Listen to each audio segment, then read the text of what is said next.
And hello sob semuanya. Tentunya kalian balik lagi di konten serunya sepak bola. Konten yang kalian tunggu-tunggu, konten yang kalian nantikan. Asik, oke. Selamat datang sob kembali di konten serunya sepak bola. Kali ini kembali bersama gua Nunuy. Ya sorry to say kemarin gua nggak mengupload video pada kemarin karena gue bener-bener lagi kurang fit banget, kurang sehat banget, kurang enak badan banget tuh sampai 3 kali berturut-turut tuh nyebutin alasannya tuh, oke. Gue tidur cepat habis laga timnas Indonesia U23 gue tidur cepat, terus besokannya gue banyakan rest sehariannya, hampir sehariannya gue rest. Dan semoga kalian semuanya bisa bisa selalu menjaga kondisi kesehatan di tengah-tengah lagi lagi sedikit kekecauan untuk negeri tercinta ini, dan kalian harus tetap stabil dan sehat, amin ya robbal alamin. Oke. Masuk di konten serunya sepak bola kali ini, gue pengen mengajak kalian untuk membahas pertandingan timnas U23 melawan yang seharusnya kita bisa memetik poin penuh, yang seharusnya jujur gue di di sebelum mulainya pertandingan antara Persija Jakarta, astagfirullahaladzim, antara timnas U23 versus Laos ini ya 80 sampai 20% lah gue mengunggulkan kalau Indonesia bisa menang 80% diunggulkan gitu dibandingkan lawannya. Kali ini lawannya si Laos ini benar-benar benar-benar sukses besar, bisa dianggap ya dalam tanda kutip menang gitu. Dalam artian juga dia bisa mencuri poin, bisa mendapatkan poin walau itu hanya mendapatkan poin 1 ya. Intinya dalam hasil akhir, walaupun hasil akhirnya imbang sama 0-0 ya, dalam tanda kutip dia menang, dia yang berhasil meredam permainan Indonesia, berhasil menyetop permainan skema Indonesia, berhasil menghentikan kreativitas permainan Indonesia, oke, lewat parkir bisnya. Sebetulnya ya berulang kali kalau gua bahas di konten serunya sepak bola, parkir bis ya bagian dari strategi, dan tentunya gue setuju banget tidak ada yang salah, dan bagaimana tim lawannya tersebut bisa memanfaatkan atau mencari skema pembongkaran lainnya gitu, dan ini tidak terjadi di timnas Indonesia U23 gitu. Benar-benar bisa dilihat dikit banget kerjasama, dikit banget kolaborasi, hampir bisa dibilang ya monoton lah sob, oke. Ya timnas Laos sendiri pun sangat, kipernya tuh sangat tanda kutip sangat layak gitu untuk dijadikan man of the match pada saat pertandingan, karena di luar positioningnya bagus, terus menepis bola keluar lapangan dari shootan jarak jauhnya timnas Indonesia bagus. Terus ya dia berhasil menghentikan permainan timnas Indonesia di saat one day one, dia juga berani untuk keluar dan menutup ruang, itu paling pentingnya juga, oke.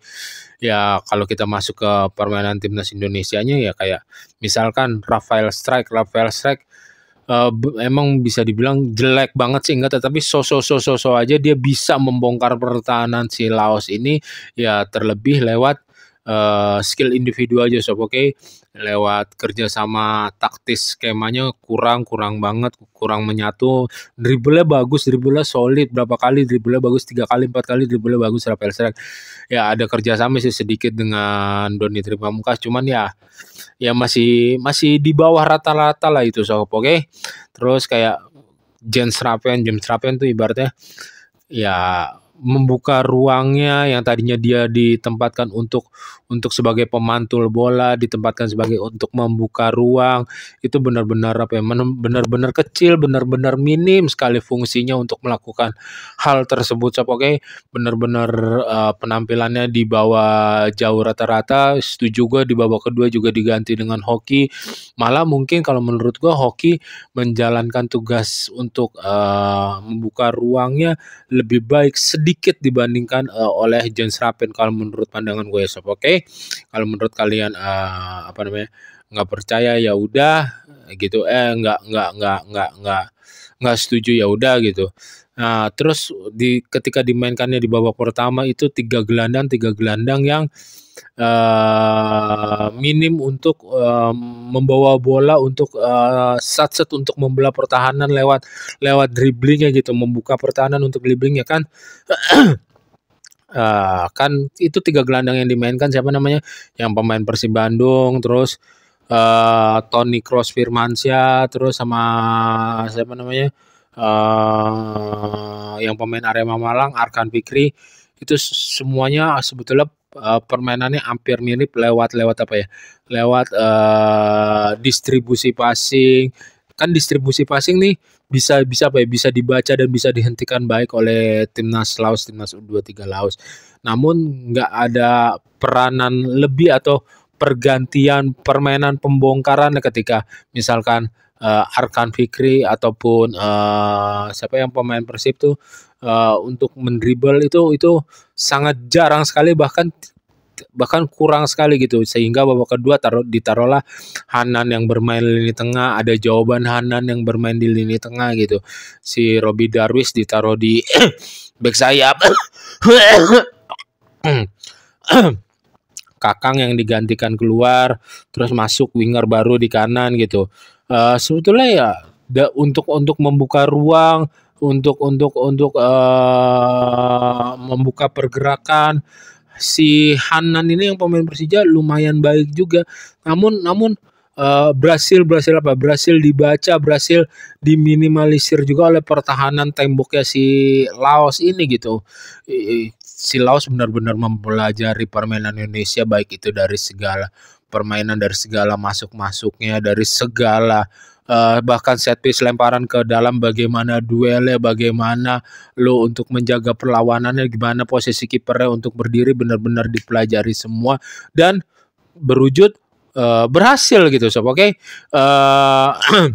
Dan di babak kedua tentu permainan Indonesia lebih banyak menghadirkan peluang lagi. Adalah kalau di babak pertama 1-2 peluang ada yang dari luar kotak penalti, tapi kalau di babak kedua ini lebih banyak peluang lagi dihadirkan, tetapi lewat lini kedua, yaitu shooting jarak jauh, shooting jarak jauh. Seakan-akan timnas Indonesia tuh untuk masuk kotak penalti aja sebetulnya dari babak pertama juga, dari kotak penaltinya Laos aja itu sulit banget, susah banget sob. Oke. Dan ya siapa namanya lagi, Indonesia tuh butuh apa? Butuh untuk memunculkan pemain kreatif, butuh untuk lebih kreatif, butuh untuk lebih taktis, satu duanya beruntung. Transisinya timnas Indonesia juga terlihat bagus. Ini lawannya juga Laos dalam membantu dalam membangun serangan balik, kombinasi 1-2-nya ini sangat kurang sekali, bahkan sering banget terjadi salah operan, salah passing sendiri gitu. Ya sorry itu sih, ini benar-benar keseluruhan benar-benar tidak bisa mewujudkan, tidak bisa memberikan permainan yang terbaik yang diharapkan di timnas U23 di pertandingan pertamanya kemarin lawan Laos gitu. Lawan Laos pernah kalau nggak salah seri juga 0-0 pada saat 2023, 2024 atau 2022. Koreksi kalau gue salah. Dan ya gol timnas U23 Indonesia di babak pertama yang baru 5 menit apa 4 menit atau 6 menit berjalan itu sah untuk dianulir, sah untuk dibatalkan ya, karena emang posisinya Jens Rapin juga offside, terus ada pergerakan kakinya juga ya bisa terlihat jelas di situ. Dan itu sah untuk dibatalkan. Ini Indonesia harus apa ya, harus ada perubahan skema, gimana lawan kedua, gimana kalau lawan parkir bis juga, gimana cara membongkar pertahanan lawan, skema taktisnya, skema membongkar perlawanan 1-2-nya harus apa ya, harus lebih dipertajam lagi, harus lebih sering dimainkan lagi, harus lebih sering dilatih lagi. Ya, Rafael Rek dribble ke dalam, dribble ke dalam, dribble ke dalam, habis itu bolanya hilang ditutup oleh defense ya si Laos juga. Terus siapa lagi yang melakukan pergerakan dribble ke dalam? Si Hanan misalkan melakukan pergerakan dribble, namun ya hilang juga dia. Defense-nya si Laos sebetulnya jadi terlihat apa ya? Jadi terlihat sangat solid sekali gitu sob. Ini benar-benar lawan kedua ini dia harus pembelajaran sampai ketemu lawan yang puncaknya di penyisian nanti lawan terakhirnya yaitu Korea Selatan. Oke sob, sekian untuk konten serunya sepak bola kali ini. Jika kalian menyukai dan menikmati konten serunya sepak bola, jangan lupa untuk subscribe, comment, like, and share, and see you and bye-bye. Ingat sob, bye-bye.